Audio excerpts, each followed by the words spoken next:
Sebastian girlies, Shane girlies, we're not that different. We're really not. We all have mental health issues.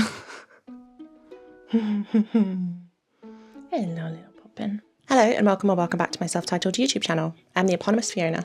Oh, they're staring at me. And recently I hit 30,000 subscribers, which is crazy. Isn't that fucking crazy? Did you subscribe to my YouTube channel? No.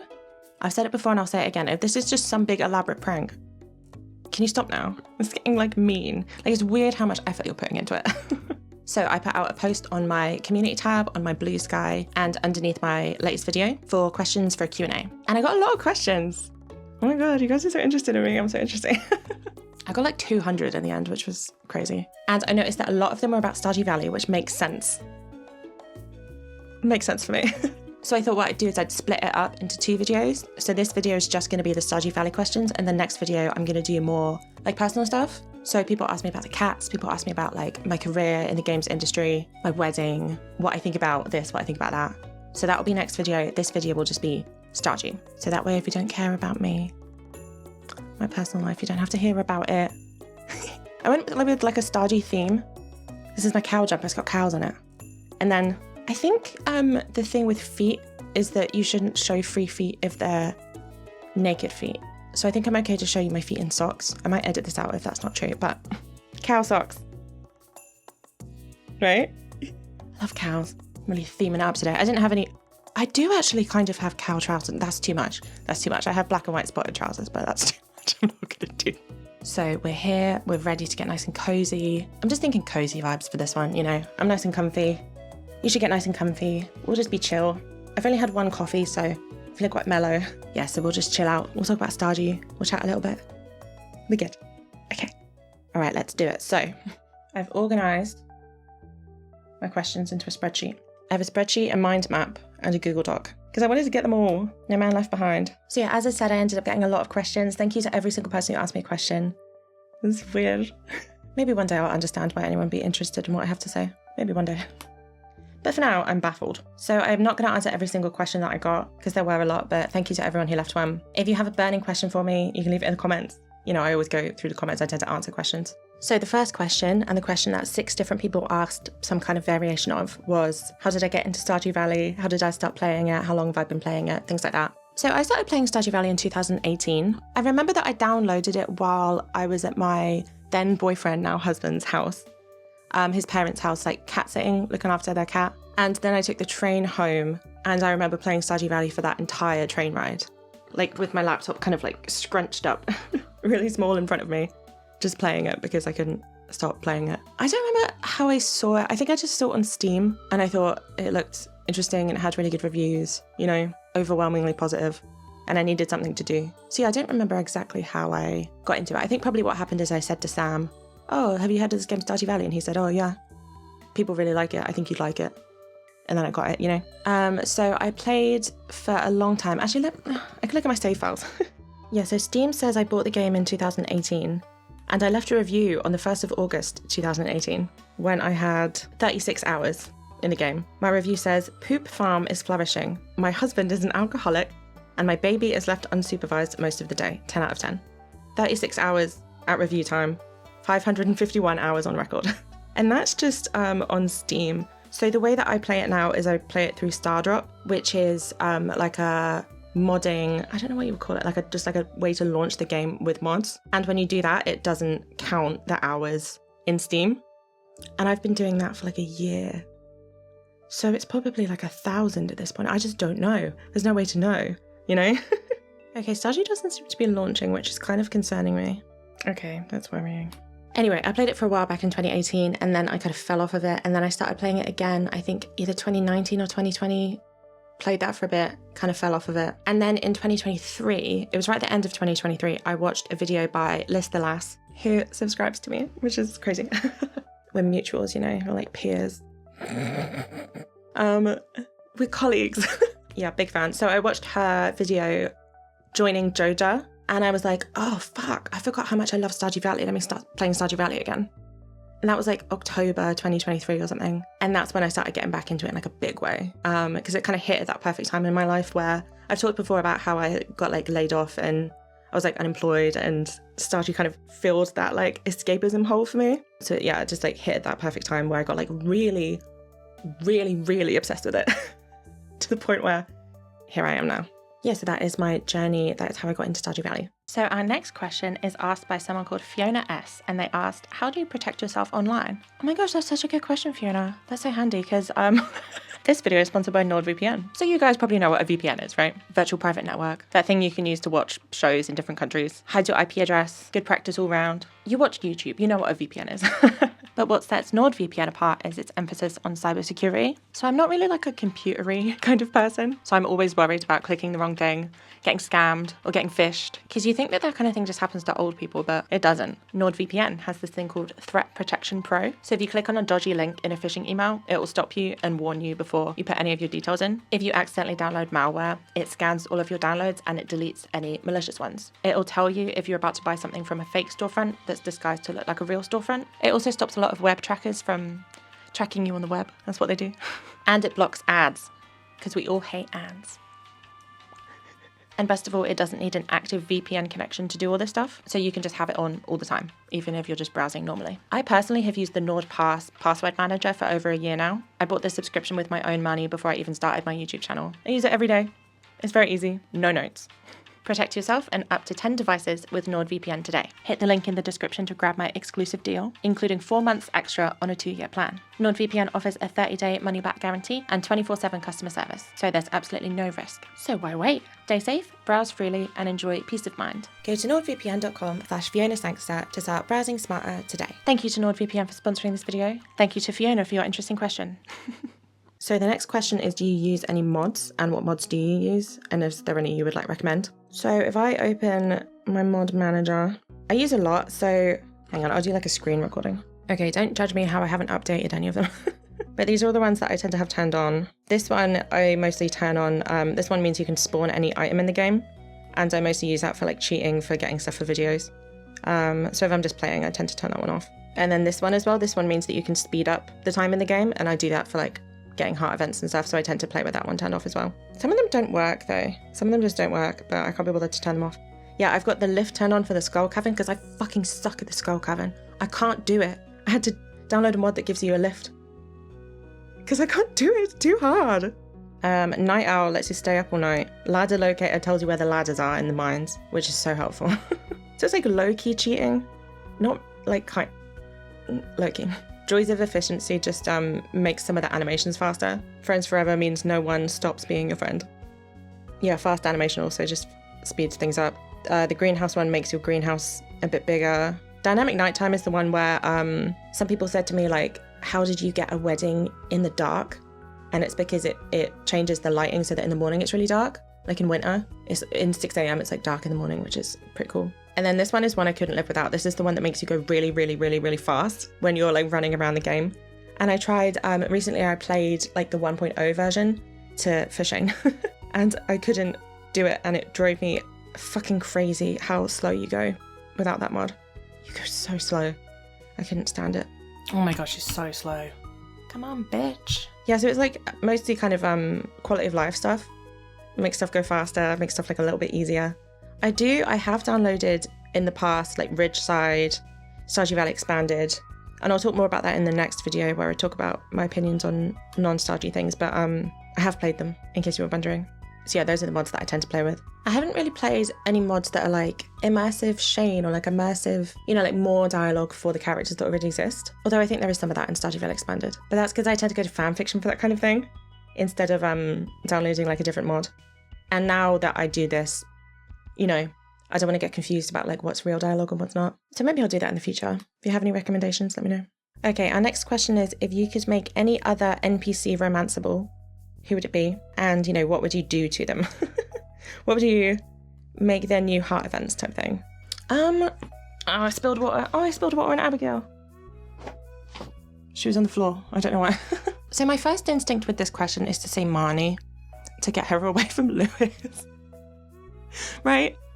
And also because she's fucking beautiful and he doesn't deserve her. He doesn't cherish her. But I don't know, she doesn't really appeal to me. That would just be because I wanted to get her away from Lewis. But then if we were going to expand on her, what would we do? I don't know, it's hard for me to think of her that way because the way that I always think of her is in terms of Shane, which obviously isn't like a super romantic way in their relationship. So that's my first instinct, but then you know what my heart's saying? My heart's saying Mr. Key. Is that how you say his name? I don't think I've ever said it on this channel before. Mr. Key, I assume. Yeah, because I saw some fan art. I saw some fan art recently of him as a guy, as a person, doing something dirty, I'll say. And it kind of just made my brain explode. So I was like, oh, I've never thought about that guy before. It was a very good picture. I'm not going to post it or anything because it's very dirty, but it was compelling. It made me think about it. And that would be interesting, you know, because he's such an interesting guy. Really, when it comes down to... Now I'm just picturing the picture. I'm distracted now. Anyway, yeah, what an interesting man. Leaving you these little notes everywhere in the walls. Like, and having all these like trials and stuff. Like, who is he? Who is he? We don't know anything about him. So that would be interesting. Yeah, like, you could have heart events, like, so the 2-heart event could be like introducing you to him. And he could be like, oh, you have to solve my riddles, or you have to do my whatever, you know, the key challenges or whatever. And then you could learn more about him as the heart events go along. And maybe, yeah, find out why he does all this kind of stuff. What does it fulfill for him? Maybe he's just really lonely. Maybe he just wants to connect with you. Maybe he just wants to connect with someone. Or maybe he has this like curiosity. Maybe it's this like, I don't know, like Moriarty type. I must find someone who matches my intellect type thing. He's such an interesting little guy, such a spooky little guy. I think it'd be really interesting to, yeah, expand on him because we don't really know anything about him. And you can get really weird with it. You can get real weird with it. Like, for the 10-heart scene or something, they could go to like a different fucking dimension. I don't know. There's a bunch of weird stuff that happens in Stardew Valley. You go to so many little like pocket dimensions and stuff. You could do that. You can go to space with him or something. You know, I don't know. These are just initial thoughts. I haven't thought about this. This is just off the dome, but I would choose him. Fucking Marnie. No, Marnie deserves to be free. Marnie should be with Marlon. Marnie should be with Marlon. I don't think that's a controversial opinion. I think that's pretty much agreed by most people. So I would choose Mr. Key. And we'll see what else is blue. Okay. So the next question was about a tour of my farm. As I said, Stardew Valley is not opening for me right now. Let me try one more time. No, so I'm going to film this later. I'll talk you through it later. That's a shame. Yeah, I'll film it later and I'll add it in there. What's up, gamers? I got my game working. I had to disable all of my mods. So this will be an unmodded... This is my current Shane video research file. This was my Sebastian research file. Lincoln Farm. I thought that was pretty funny. And then this is my one I usually play as. You can see I'm rich as fuck. Okay, so this is my house. Oh my gosh, she's so slow without mods. This is my husband's room. This is his little messy room. I'm not really sure what to do with this big area here. That's my child. That's unrelated. That's private. That's private. This is kind of like a library type room. This is my kids' room. This is my room where I put stuff I don't know what to do with. So there's this fucking thing.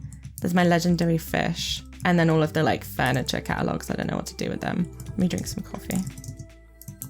Oh, that is faster. Okay. And then that's my kitchen. This is my lounge area. Some more of my legendary fish.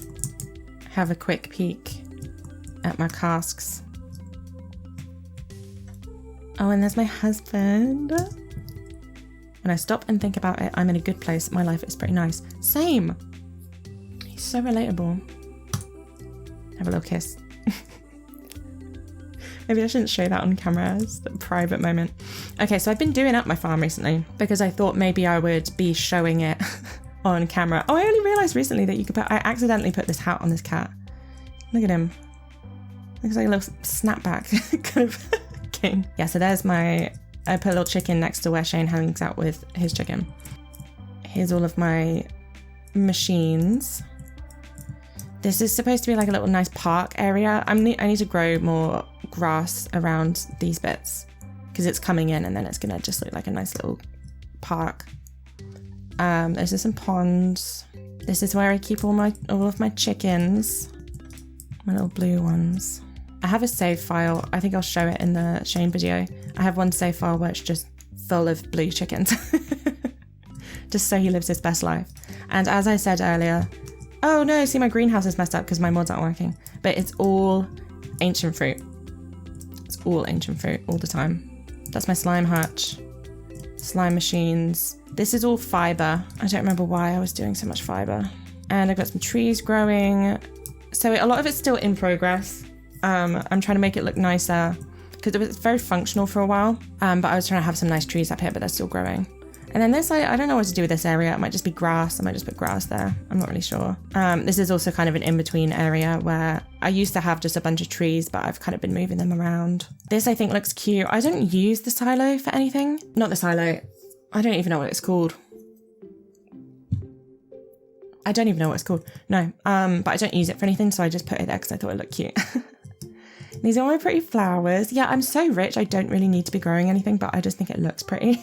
And then these are my barns where I have all my thousands of crystal fruit, wine and jam. And then I planted some tea saplings. I think they're still growing as well, just to look cute. And then down here we have another kind of little park area-ish with like the well, the golden clock. I only realized recently that the golden clock moves and it syncs up with the time of the game. That seems obvious, but I only noticed it recently. I don't know why. And then we have various things down here. And then this is where I keep my cows. Trees are growing. Yeah, I went like this because it's like I don't know how to keep grass because they just eat it. So I put a fence around it, which kind of defeats the purpose, but oh well. Yeah, so that is my farm. This is my most developed farm. This is the one where when I started playing again in like 2023, this is my main save file. That's why it has so many hours in it. I'll show you my ginger island briefly. Yeah, as you can see, wall to wall, ancient fruit. Try to do a little bit of harvesting. Whee! So satisfying. Look at them bounce. Anyway, yeah, I got a couple pineapples. I think that's from a quest I was doing where I needed a bunch of pineapples. And then I've got some like fairy rose honey, but I don't ever pick it up because I don't need it because I'm so rich. I'm so rich. I don't know if there's anything else really to show you. I haven't done anything with the interior of my Ginger Island cabin because I don't sleep here because I just transport everywhere. Yeah, it just looks normal. Right, warp home. Yeah, anyway, that's it. That's my farm. Where did my husband go? There he is. Where's that other child? Oh, that's our other child. What are they called? They're called something stupid. Bink and Gaylord. I remember the Gaylord one. I thought it was asking me what I wanted to name egg that attached during the night, and I always put like a shitposting name for the animals. And so I put Gaylord, and it was my child. And that's fine. If I'm supportive of my gay child. I love my gay child. You know. Okay, that is my farm. If you have any decoration tips, let me know. So the next question is, who is your second favourite bachelor or bachelorette? And I love that because not a single question asked me, who is your favourite bachelor or bachelorette? Because it's extremely obvious. Like not a single person was like, who's your favourite? Because every video I'm like, this guy. Actually, it's been ages since I used my stick thing. That guy is my favourite. But second favourite, so that's tough.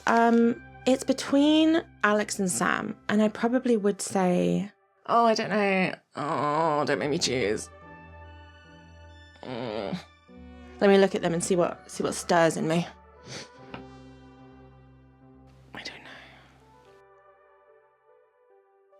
Probably Sam, by like a little bit, by like a tiny bit. I've been writing him. He's in my fan fiction, so I've been thinking a lot about him recently. Oh, but I love Alex so much. It's a tough one. That was a tough one. That was a tough question. You're asking those hard-hitting questions, you guys. I really appreciate that. Really grilling me. Yeah, I would say Sam, because there's something about that, like, positivity to him. I said in his video the thing about the guy from Everything Everywhere All at Once, where he's like, he chooses kindness. He chooses positivity. It's not like it just comes naturally type thing. And I think that's so interesting. It's like a personality trait. Like, I explore that when I'm writing about him. Like, in the fan fiction I'm writing at the minute, it's like he's kind of a background character and a bunch of bad stuff happens to him and he's kind of like, everything's fine, everything's fine, everything's fine. And then at one point he's just like, he just like fucking snaps, you know? Because there's only so much you can take. And it's not like he just takes everything in his stride, you know? Like, yeah, bless him. He doesn't deserve the torture that I put him through fiction. But yeah, I just think that that's such an interesting personality trait because I'm such the opposite in that I will be negative all the time of my whole life, every day. Like everything sucks. So I find that so compelling. I'm frightened by the devil and I'm drawn to those ones who ain't afraid. I'm listening to a lot of Joni Mitchell recently. Yeah, so Sam. I'm sorry, Alex. I love Alex. Sophie's choice, really. Okay, so the next question is favourite song on the Stardew soundtrack. I really, really like the winter ones. There's something about those winter ones that just feels like melancholic almost. Sad, but like beautiful. I love them. But I really like that one in the summer. If I had to listen to one song forever, I think it would be, I don't remember what one it's called. If it's like Tropicala. I don't think it's Tropicala. I want to say it's Nature's Crescendo, but I'll put the right answer on the screen. The one that goes like, boom, boom, ba, ba, ba, ba, ba, ba, da, da, ba, da, ba, ba, da, ba, ba, ba, boom, boom, boom, boom, boom, ba, da, ba. I really like that one. So that one's probably my favourite. I do like the Moonlight Jellies as well. Moonlight Jellies is on a lot of my playlists. I like chill video game music playlist. That's a really good one as well. But yeah, if I had to choose, it would be bum, bum, ba, ba, ba, ba. Okay, so we have a couple questions here about how my opinions have changed on the characters through making the videos. So we'll talk more broadly about it first, and then we'll answer which one was like the biggest change after I made the video. I just had to change my battery and excuse me, that's where I sit. Meow. Okay, so how have my opinions changed on the characters? Yeah, they have changed a lot because when I started, I was thinking like, oh, I'm really not looking forward to like the ones that I knew less about. Like I didn't really know anything about Elliot before I started. I didn't know anything about Abigail, Maru, Penny, Harvey, most of them to be honest, except for Shane. So my opinion on Elliot was like very negative because of the wine thing. And it was only through doing his whole playthrough and getting to the poem and stuff that I was like, oh, I get it, you know? Like what my aim has been with all the videos is to like get it, you know? Because every romanceable has their stands, right? Everyone is someone's favourite character and I just don't believe that any of them are going to be like, just like duds, you know? Oh, little baby. Oh, you little baby.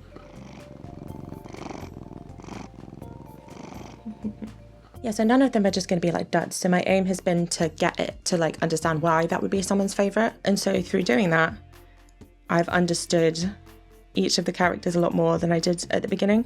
Yeah, but in terms of my opinion changing, yeah, most of them it was just like I didn't think that much about them. And now I understand why they would be someone's favourite. But yeah, the other question was, you know, who has changed the most? And I think it would be between like Elliot and Sam. Because Elliot, like I said, I had such a vendetta against him because of the scene where he gives you a wine if you're a girl and he gives you a beer if you're a boy and he just kind of orders for you. And I just took that like so personally for so long because I didn't see any of his other heart events. But now, you know, I get him. He's fine. I put this picture of him with his shirt off on the wall. A bit of eye candy. And then, yeah, the other one was Sam, because I wrote in my like initial notes when I was doing my Stardew playthrough of just like thoughts, I put that a lot of Sam's scenes were like filler. Like the scene with his mum and the egg, I put that was like filler, but then I don't really think that any of the scenes you could just call filler at this point, right? That's something else I do when I make the videos is I try to engage with them, even if my first instinct is to be like, this is just filler. I don't really like this scene. Why is this in here? Like, just try and like be analytical about it. Be like, someone put this in here. Well, not someone. Eric put this in here and there must be a reason. Even if the reason is like just for characterization, like we must be able to get something from it. And that's never let me down. Like I've never looked at a scene and tried to analyze it and been like, I just don't really get it. Except for Haley's 10 heart scene, to be fair. Maybe I should take another crack at that at some point. But I remember saying about that scene, I was like, I don't know. Why does she do this? Yeah. So yeah, and then now I look at Sam and I'm like, I understand all these other things about him. Like he's quite deep. Because yeah, a lot of people think that he's quite surface level, but he's a deep little boy. Why do I call him a little boy? That was weird. He's a deep boy. He's a deep man. So I get him more now. So I'd say, yeah, the ones where my opinions changed the most is probably Elliot's probably the most because I actively disliked him. And now he's fine. He's fine. But yeah, I would say my opinion has changed on all of them quite a lot in that I'm just like more informed now. I know more about them. I've thought more about them than I ever have before. And I'm glad that I did it. I'm glad because I can't just stay in my little Shane bubble forever as much as I would like to. Shall we see what our next question is? Shall we see? Okay, this one's really funny. Okay, so someone posed a trolley problem to me, which I love. So, trolley problem. Sebastian, Sam, Harvey and Emily are on a trolley track about to be hit by the trolley, but you can divert the trolley onto a second track with Shane, Pierre, Clint and Mayo Lewis. What do you do? So, would I let the trolley hit Sebastian, Sam, Harvey, Emily, or would I divert it to hit my favourite character and my 3 least favourite characters, right? This is my hit list. We've got Pierre, Clint, Mayo Lewis on my hit list. What would I do? So the trolley problem as a philosophical experiment is about action versus inaction, right? You can let it hit 5 people or you can actively hit 1 person, but you have actively killed that 1 person as opposed to inactively killing these 5 people. So we have to think about that as an element, right?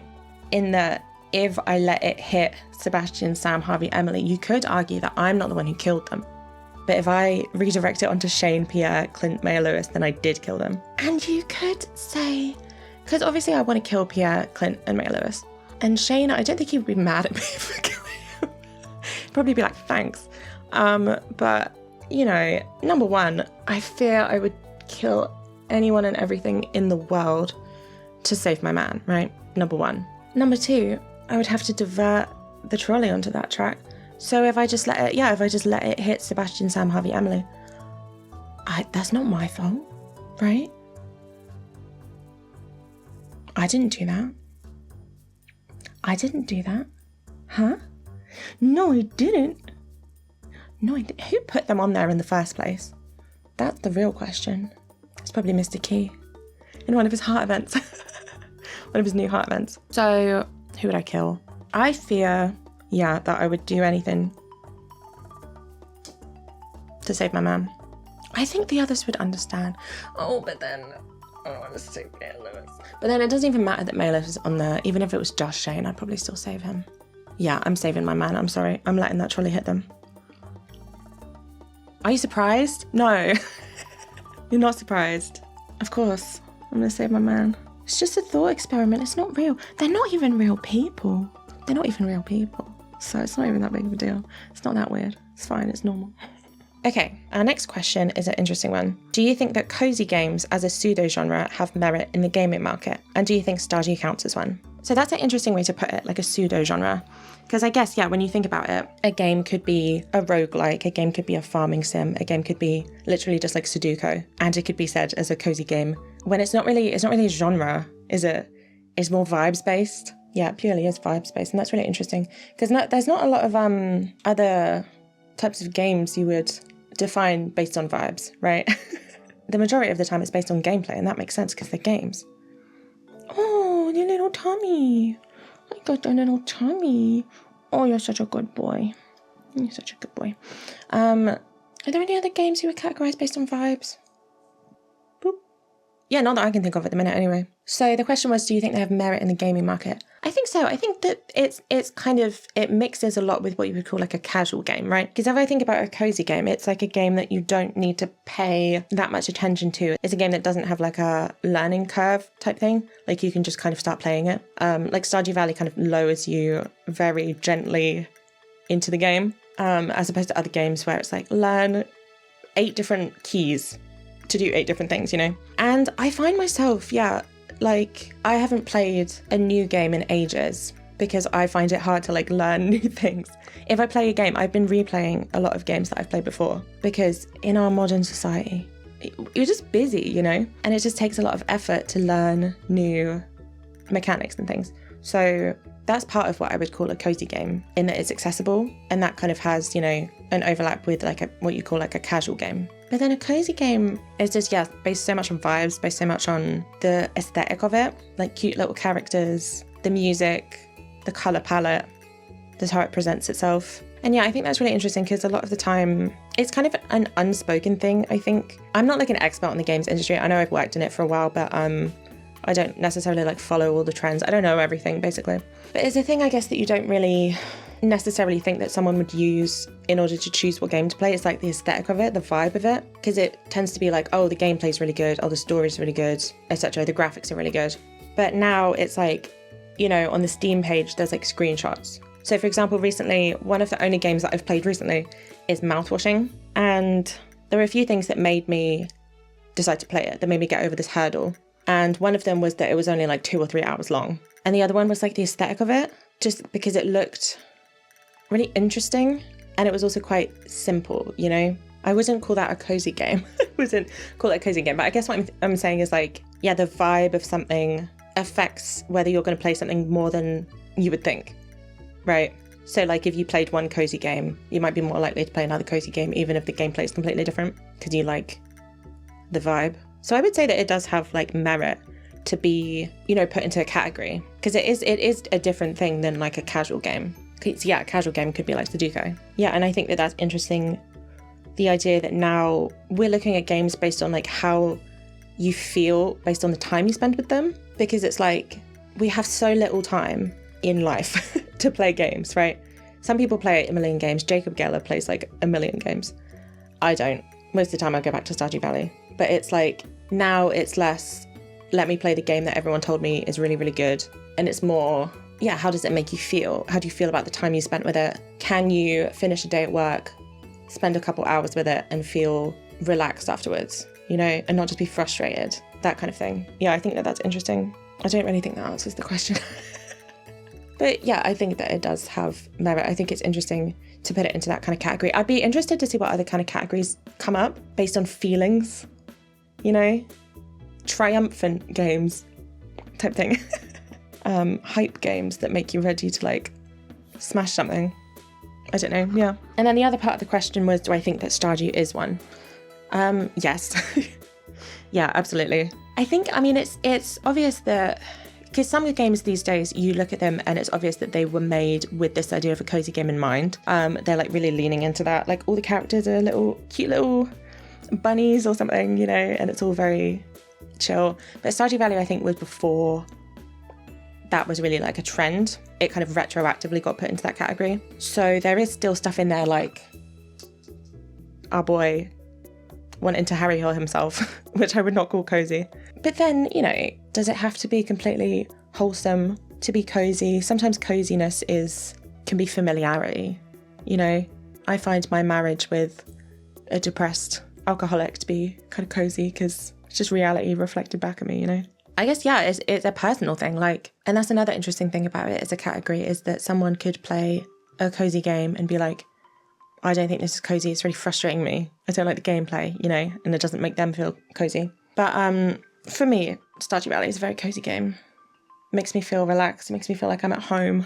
Yeah, it just feels familiar in that way that really hits. It's unchallenging to me at this point. And there's a lot of like satisfying stuff that you get from it.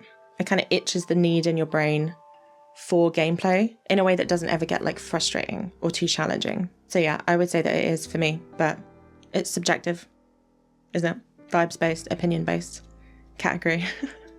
But yeah, for me, definitely very cozy. The colour palette as well. Just the way with the seasons. Oh, the seasons changing. The coziness, like the autumn and winter of Stardew Valley is so cozy. And the soundtrack. And the way that every house has like a fire.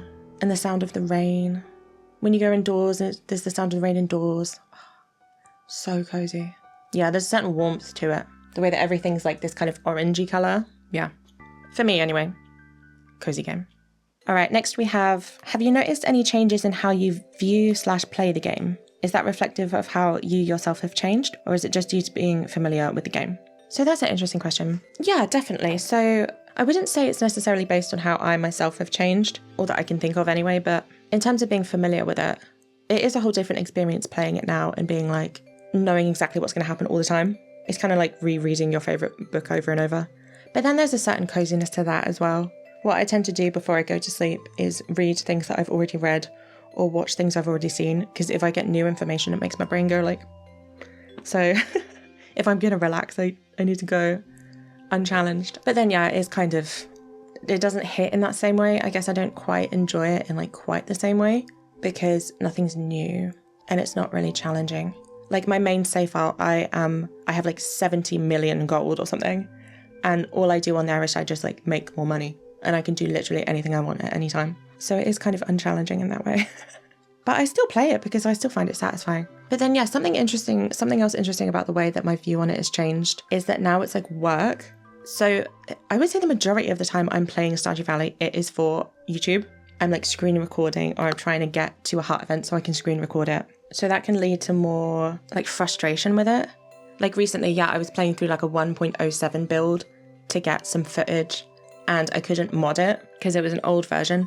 And so I just had to play the game like as intended. And yeah, I was getting really frustrated because my character was moving so slowly and I just saw it really differently. I saw it as like this big roadblock for me. Because I'm starting to get annoyed at this game and these characters. Not Shane, just Clint. And I tried to just enjoy it instead, just be like, yeah, I'm just doing like a playthrough. I'm just like playing a game because I am. But yeah, it's interesting the way that I look at it. It's so much to do with work now. Like when I open it up and the loading of it takes, you know, it's like, here's the thing that comes up, here's the loading screen, here's all the stuff. And I'm like, you know, because I'm just opening it to check like one thing. So that's an interesting way that my view of it's changed. So yeah, I would say I have a deep love for it. I will still play it. I still enjoy it very much. But I think I've also been able to see more of the things I don't like about it, more of the limitations of it, the more that I play it. When you see the characters saying the same dialogue lines like over and over and over, like initially my opinion was, oh, I wish that they had more characterization or whatever. But yeah, you just kind of see right through it. It's the same kind of thing that happens with when I was working on visual novels and dating games and stuff. How now if I play a dating game, I'm like, well, I know exactly why you just said that, so I don't really believe you. You know, if like a character was like, oh, you look so beautiful, I'd be like, well, you're not saying that to me. I can't invest in this world because I know like why you said that. Or if it seems like they're responding to something I do, it's like, well, no, I know how that was coded, you know? So like with Stardew Valley, like it's like, now I just kind of see through it, you know? Yeah, it's a weird feeling. Like, yeah, I was trying to get some Shane dialogue and I left my house in the game and I was like, well, it's raining. He's just going to say that same line of dialogue about this weather makes me thirsty. And then I went up to him and he did say it. So it's like a different, it's a weird way to play it. But yeah, like I said, I think there is a bit of comfort in that familiarity in not being surprised by anything. But then when I am surprised by things, when I find out new things, because I'm always finding out new things, I don't know if I'll ever get to a point where I know everything about this game, because even like a few days ago on my Discord, someone said, oh, here's a line of Shane dialogue. And I have a spreadsheet right now with every single line of his dialogue in the entire game, except for that one. Where did it come from? You know, I'm still being surprised by it. So when I am surprised by it, it hits really hard, which is fun in itself, you know? So yeah, the way that I view it has changed a lot due to how much I know about it and how it is kind of my job now. But yeah, I still love it. I'm not mad about it. I'm happy. I'm happy with it. It's a small price to pay. Okay, our next question is, if you could create a romanceable character, what kind of personality / backstory / events would you create? I love that this started with, I know you adore Shane, but... Because obviously my first thought was, well, I don't need to make a new one. I'm fine. I'm satisfied. Off the top of my head, I would probably create something that was a little bit more diverse. Maybe like a non-binary love interest, or like a trans love interest, or a canonically queer love interest. Just because I've talked before about how the diversity isn't really kind of there. And then also, yeah, like a non-white love interest. A second one, to hang out with Mario. I think it would be cool to have someone who was a bit older as well. Obviously, we've got Harvey, we've got Elliot, we've got Shane, but maybe someone who like had a kid or something, or who'd been like divorced. Because they all just give young vibes. Even Shane has Jazz, but that's his goddaughter. Yeah, so I guess someone who had a bit more like adult problems. Yeah, I think as I get older, I just kind of crave complexity and pain. So yeah, like someone who maybe they have a kid and they got divorced and the heart events were about like their relationship with their kid or something. And a little bit of moral grayness to it. Like they have to make a decision for their kid and it's like they like lie to them or something, but you understand why they did it and there's no like right answer. Because there is a lot of like moral high grounding in this game, you know, black and white situations. So I think that would be interesting to have a character who, yeah, was a bit older, had a bit more nuance to them in terms of morality. And if it was up to me, I probably would put in a bit more variation in a storyline. Like if I was going to do something like that. See, I'm just thinking like, not if I was going to say, Eric, can you do this? But like if he let me. So in my mind, I'm the one writing this. But I think there's definitely the ability in the game at this point to do more branching, to do more like story branching. So like if you were going to have a character like that with like moral kind of ambiguity, you could then present a choice to the player and the player can kind of characterize themselves through where they stand on it. And then the next heart event, you can kind of see the consequences of that. And it can kind of go in these different ways. And through that, you can see more characterization of this love interest. And maybe they like different things about you. Because that's another thing. So cute. That's another thing where I would like the player to have more characterization. And you can do that through the choices. So I think that would be good as well, is to give the player a certain amount of choices that this romanceable could then react to characterize the player, to characterize the romanceable, to give some replayability to it, give some variation to the storyline. That's very vague. I don't know what specifically it could be, but if I'm just thinking about what I would do and what I feel like is lacking from the game, it would be diversity, and it would be more ambiguity, and it would be branching. So that's what I would do. Those are my 3 favourite things. They really are. I'm so into the moral ambiguity recently. I'm writing a fan fiction at the moment where everyone's just awful. Everyone's the worst. And I love it. All right, our next question is... Okay, our next question is, what is it about Stardew that you think appeals to you so much? I think it's a lot of different things, right? It's what I've kind of covered already about how it feels very familiar, it's very cozy.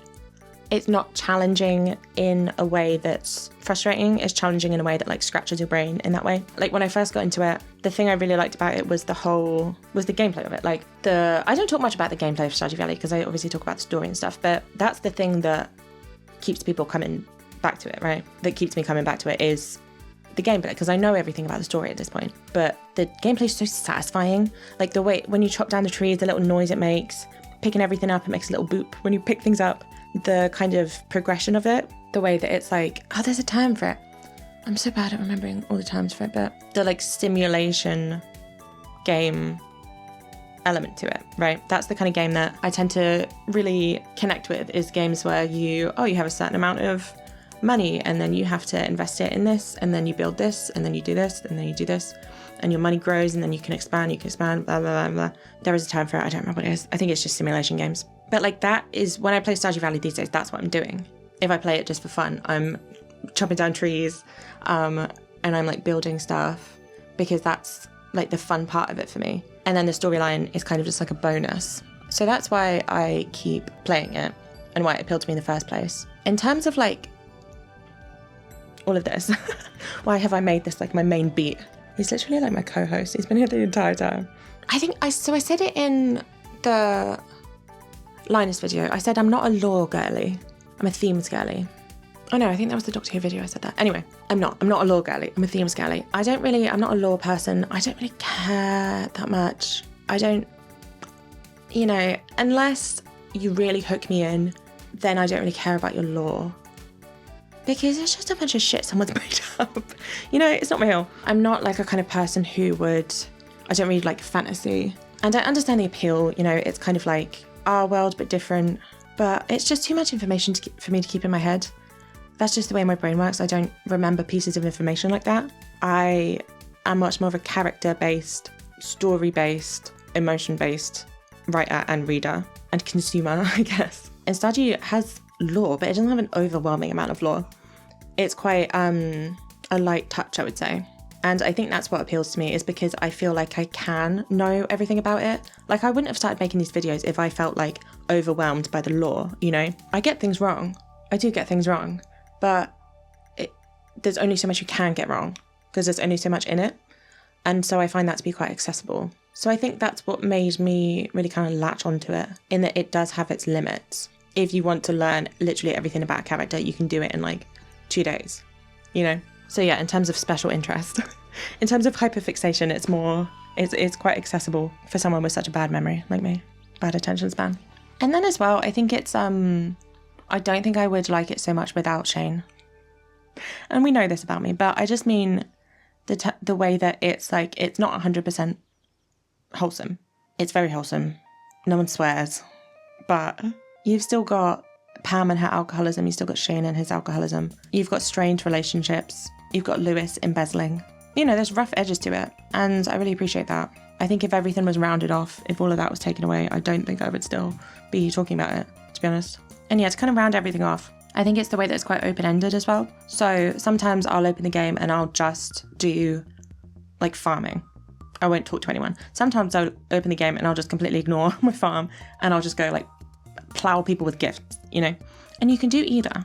It doesn't tell you to play it a certain way. You can play it in a bunch of ways. If every time I opened it, it was like, oh, I have to go through all of this dialogue. I have to do this, I have to do that, then I wouldn't open it as much. But it's kind of like, it's not a sandbox. I wouldn't put it as a sandbox, but it's quite, yeah, it's not too prescriptive of a game. So I've got these two different things that I like about it and I can choose which one I want to do at any time.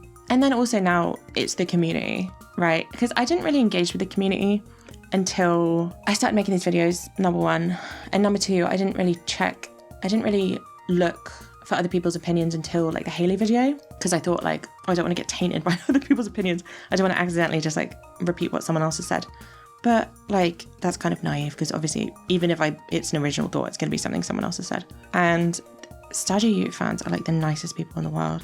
Everyone on my Discord, everyone on my Patreon, everyone on this other Discord that I'm in, everyone on my YouTube comments, most people in my YouTube comments are so nice and creative. Like people are still making such amazing fan art and mods and fan fictions and stuff.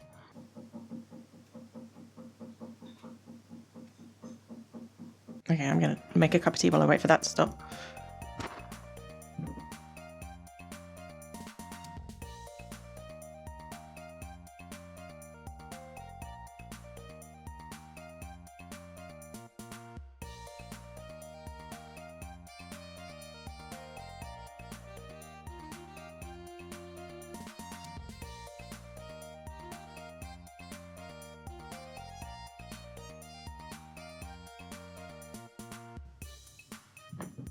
Was he good while I was gone? Did you say anything interesting? Yeah, so people still make such amazing like fan works and stuff. So, and that's really what keeps stuff alive, isn't it? That's what keeps like fandoms alive. That's what keeps properties alive is the fandom. So yeah, that's definitely an aspect now as to why I would keep making, you know, Stardew videos, keep thinking about it all the time, keep like writing fan fiction, keep doing things like that is because of the community. And people seem to like my videos, so that's really nice. Someone referred to me recently as a BNF, big name fan, which I found weird. And it's like kind of true, I guess. If I'm putting myself out there being like, this is my interpretation of everything, and then like 200,000 people watching it. But I don't know, it's just strange. You don't have to agree with me, for the record. I think I'm pretty good at that though. I'm pretty good at saying you don't have to agree with me, because you don't. I might be wrong. Anyway, that's beside the point. Okay, the next question is, are you team ancient fruit or starfruit in Stardew, or some third option? I am team ancient fruit, okay? I'm assuming, I didn't know that this was like a contest, but it makes absolute perfect sense to me, this question, because so once you get to a certain point in the game, you're just making so much wine, you're making so much jam, and you don't plant a bunch of different types of crops, you just plant like the most profitable ones. And the most profitable one is starfruit, right? As in, I think it sells for the most and the wine sells for the most with starfruit. But with starfruit, you have to buy the seeds, right? You have to go to Sandy in the desert and the seeds are 400 gold and you have to plant them every time. But with ancient fruit, it's less profitable. Like it sells for less, but they're one of those plants where you plant it and it just keeps producing. You don't have to keep buying the seeds. So it works out to be way more profitable to do ancient fruit than it does starfruit. So for the longest time I was a starfruit girly because they're just cute as well. They're just really cute and I like the process of planting things. But now I'm pretty solidly an ancient fruit girly. My entire Ginger Island is filled with ancient fruit. My entire greenhouse is filled with ancient fruit. So I think I'm pretty solidly on the ancient fruit team. But I will plant some starfruits in the summer because I love them. They're just cute. I really want to eat one. I had some that's a question that I'm not going to end up answering, but I had some questions of like, what would you want to eat from Stardew Valley? And I'd want to eat a starfruit. They look so nice. I don't know what it is about them. It feels like they'd be like chewy in that kind of way that like Haribo are, but like the soft Haribo, like the eggs, the egg part, the white part of the egg feels like a bit like that. I don't know. But yeah, team ancient fruit. Okay, this next question is, if you absolutely had to take at least 2 bachelors, they can be paired together or with other non-romanceable NPCs off the dating market and make them a canon pairing instead, who would they be and why? Oh, Muffin's here.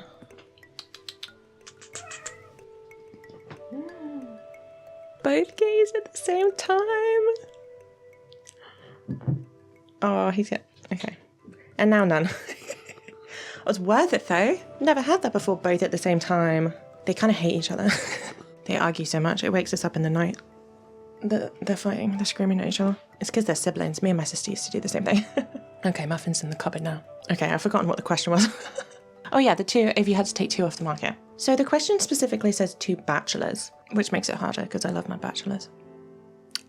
Oh, that's hard. Because see, my mind is going, oh, what about Sam and Sebastian together? But then it's like, well, what about Sam? And then it was like Alex and Sebastian. But then what about Alex? And then would you really ship Elliot and Harvey with anyone? Oh, that's hard. Okay.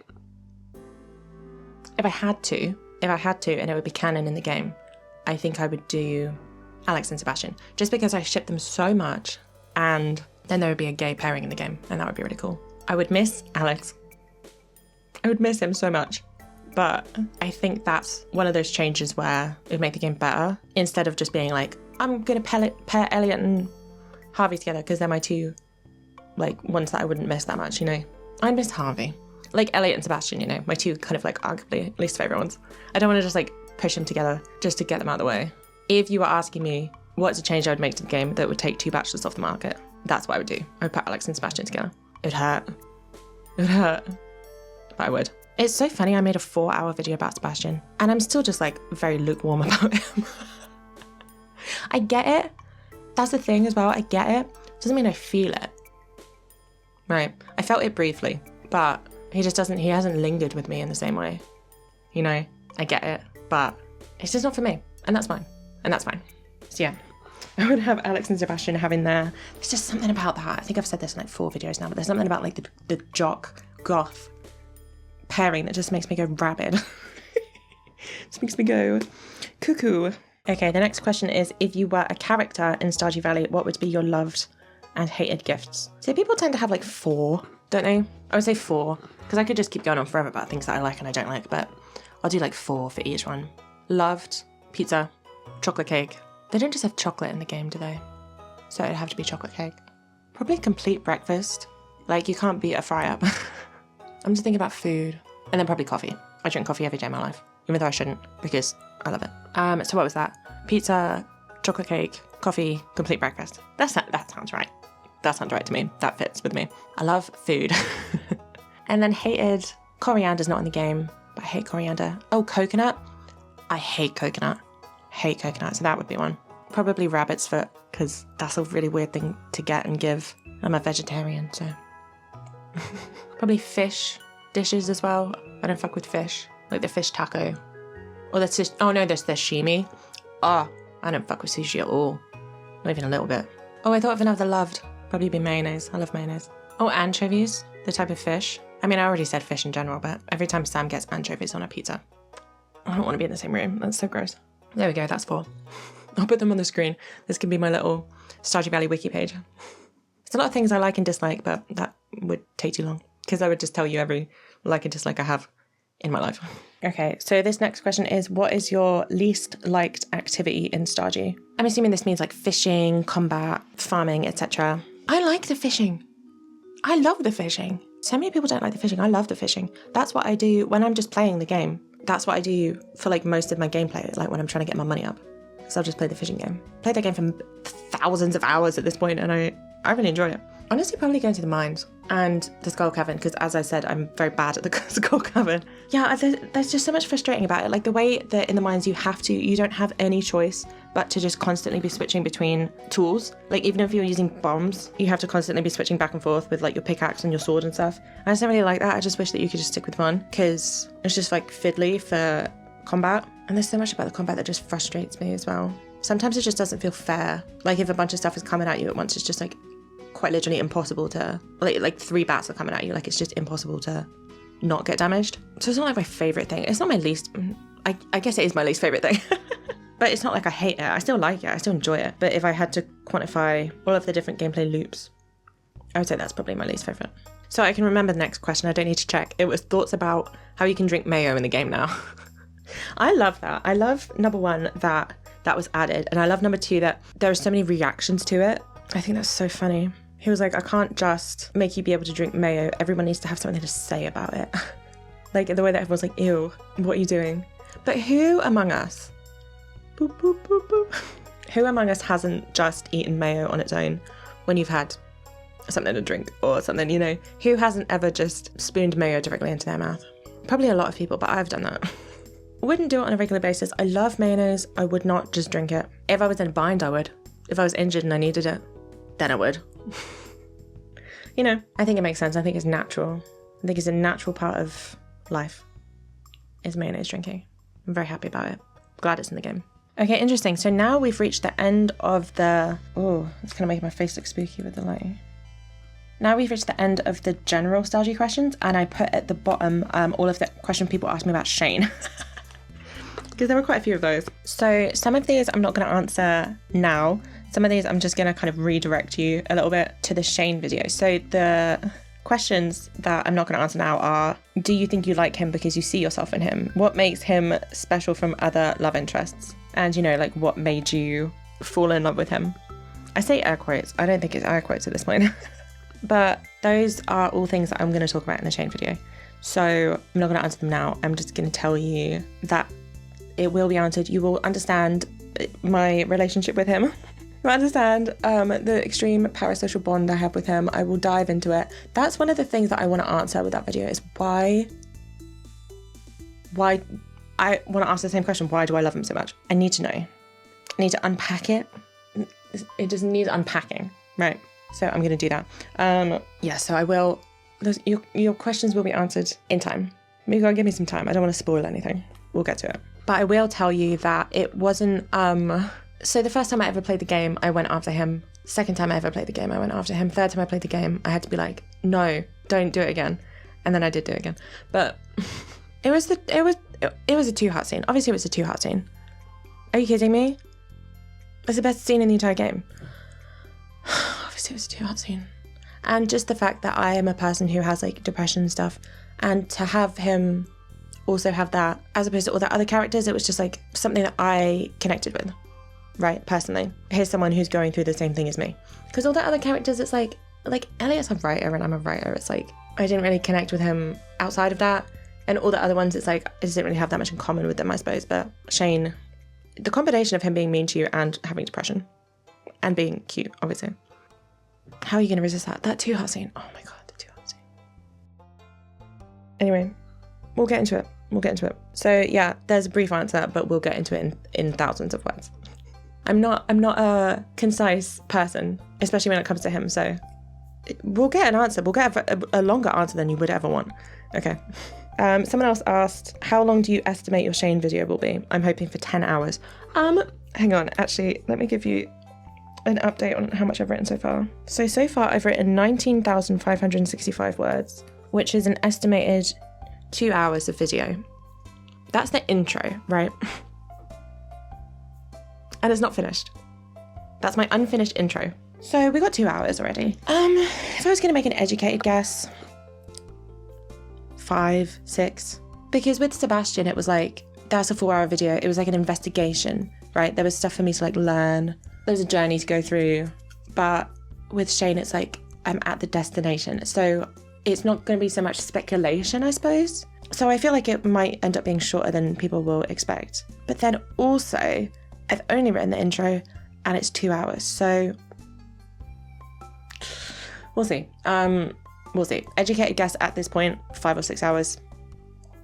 Might be wrong. But while we are on the subject of how long the Shane video will be, let me tell you briefly that I am doing like a contest kind of thing. I guess like a giveaway. So if you look in the description and in the pinned comment, you'll see a Google form. So you can go on that Google form, you can tell me your guess on how long the Shane video will be. So you can guess in like hours, minutes, seconds, and you can also guess how many words you think the script will end up being. And whoever is the closest will win a prize. There's a couple different prize options. I didn't really know what to settle on.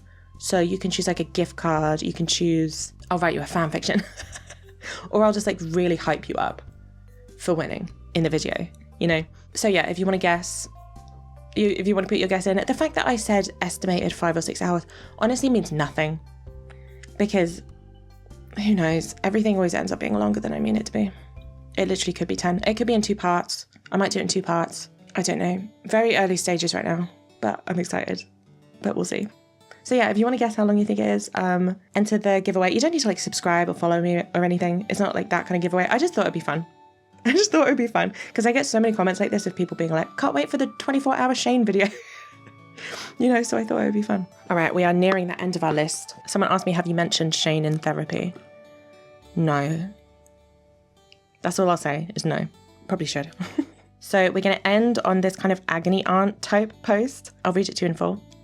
Dear Fiona, me and my bestie like best boy Shane and Shudder Sebastian, respectively, as our husbandos, and we cannot reconcile our differences. Do you have any tips/things you'd say to someone to try to get them to understand and love Shane?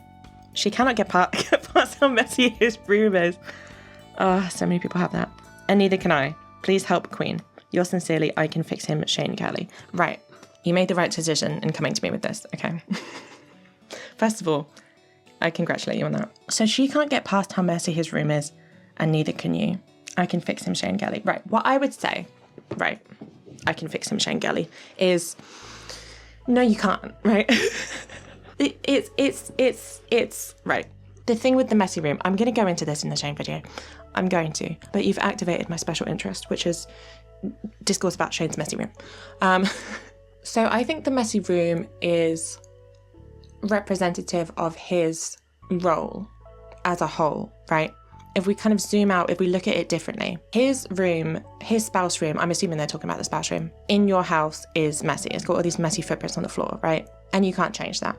He is messy, right? It says it in the older Bachelors, though. It's like, he's messy. He's messy. He's a messy bitch.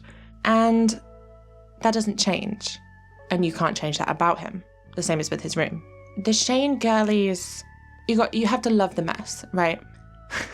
I would say if you're a person who just wants their Stardew Valley farm to like the interior to look like absolutely perfect, you don't want that messy room in there, that's fine.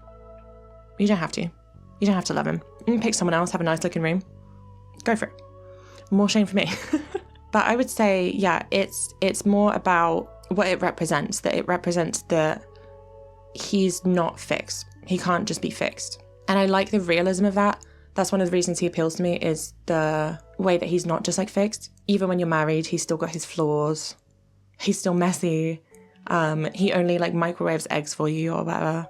Like he doesn't just like fully change and become this like perfect, clean, unproblematic character, right? And if he did, it would be ruining him, in my opinion. So I would say, you know, if you and your friend can't get past the messy room, maybe try reframing it in that way, looking at it as a bigger part of his, like what he represents, what his journey represents. But then if she really likes Sebastian and you really like Shane, then there's so many similarities there. Like Sebastian is rude to you.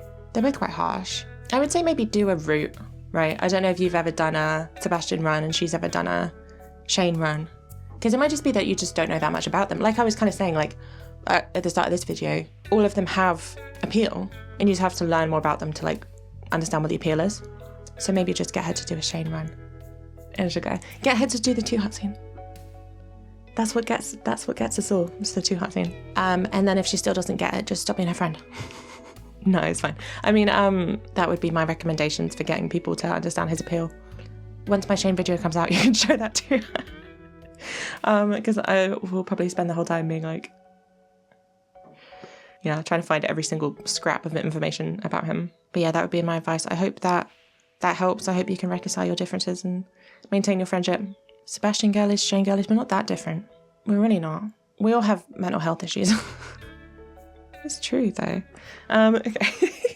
Okay, so that is the end of the Stardew Valley questions I was asked in my Q&A. So I will film the next part of this in the next couple of days with all of the rest of the questions. As I said, we will cover, you know, my past career, my cats, my opinions about various things, future videos, how I make the videos, things like that.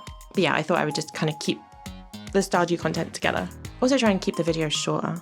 Because what I'm doing with this, why I'm doing the Q&A now is partly because I have 30k, but also because the Shane video is going to take me such a long time. It's nice to just do something like this that will just take me like a couple of days and then get back to it, because I don't want to burn myself out just like working on this project and feeling like I need to get out as fast as possible. Like I really want to take my time on it, you know, and do like little videos in between. If you're interested in updates on the Shane video, I have been posting like updates as I go to my Patreon. It's a deep dive. It's the deepest dive.